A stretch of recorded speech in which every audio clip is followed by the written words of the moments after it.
Hi everyone, welcome back to my tiny house in the forest and to this very early stage of me transforming my small forest into a complete permaculture homestead. And the first part of that process is for me to build a new tiny house that is more suitable for self-sufficiency. So it's a very long journey and I'm just in the middle of it. And before I can do all of this, I need to remove my old tiny house before I will sell it in the spring. Because I need to build the new tiny house on the spot where the old one is right now. So right now I'm just preparing for all of that. And that includes taking down the mud room and also the tool shed and the wood shed on the old house. So I need to remove all of the wood from that house down to this wood shed. But before I can do that, I need to create two compartments in this wood shed, one for seasoning wood and one for dry wood. So that is the first step, and after that I'll do all of the other things, and hopefully I'm done within a week so that I can get my neighbor to come with his tractor and remove my tiny house into the front garden and then move into my tiny house for the third time in my life, moving into the same tiny house. But I better get going and get back to work because I have a lot to do.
it's nice having a break. It's almost 4 o'clock in the afternoon and I didn't have lunch, and I do this every time. I skip lunch and then I just work, and then my batteries are totally low way too soon. But right now I'm filling the batteries up with a family tradition of mine, which is apple cake, exactly the way that my father used to make it. He passed a couple of years ago. So right now, every autumn, I make apple cake exactly the same way as he did. And it just is a great way of reminding how he was and thinking back. Especially on a day like this, where the weather is relatively warm and very sunny, and also the trees are reaching peak colors almost. So it's just perfect weather for apple cake. So as you've seen, I've been taking down the woodshed from the back side of the tiny house and removed it, or at least part of it, down to the annex so that I can use that space for storage during the winter. Because when I take down my tool shed, I have a lot of sheds, then a lot of stuff will have to go down there, and some of the other stuff will go into the old toilet house. So I will be removing the old toilet and just dedicate that room entirely for storage for tools and screws and nails and such during the winter. It's amazing how much equipment you acquire when you are trying to be more self-sufficient, because it doesn't pair well with living in a tiny house, but I guess that's just part of it. So it's tiny homesteading, maybe more than tiny living, I guess. So next step is for me to empty out the tool shed and also the mud room, and when I've done that, I can take both of those building down, and then I'll call my good neighbor Torben, who will get his tractor and move my tiny house out into this position where I am right now. So I'm a little excited for that. Mostly just for seeing actually how the new spot where the new house will be, how it will look when the old house is gone, and also just getting started. I'm really excited for that. But right now I'll just enjoy my apple cake and my coffee and the beautiful weather out here.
Jo, og det er skovbunden med et.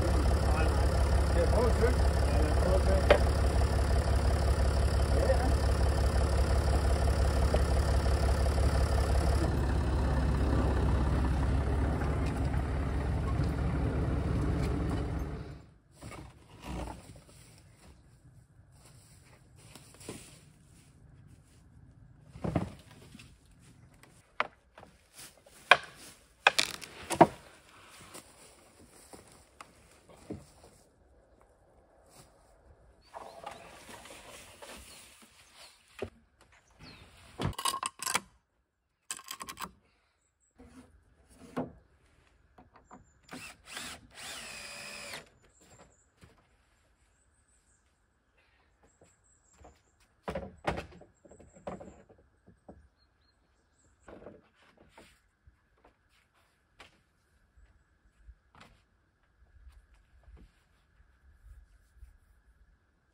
Hi everyone, welcome back to the channel, and thank you for watching the video thus far. So as you can see, it has been a couple of very busy weeks for me, because I really needed to do so many things just for me to get to this point where I can get the foundations in the soil within a couple of days. And it has been very strange to undo everything that I've been working for the last couple of years, but I've got a lot of experience in building different things, I guess, but right now it's totally gone, and the house is now moved to the final destination before I will sell it in the spring, to whom I don't know yet, but so it is kind of like the end of an era, and it feels a bit melancholic, also because it's autumn, so it's very symbolic, because it's also an end of an era, and something new is ready to begin in the spring, and I'm really looking forward to that.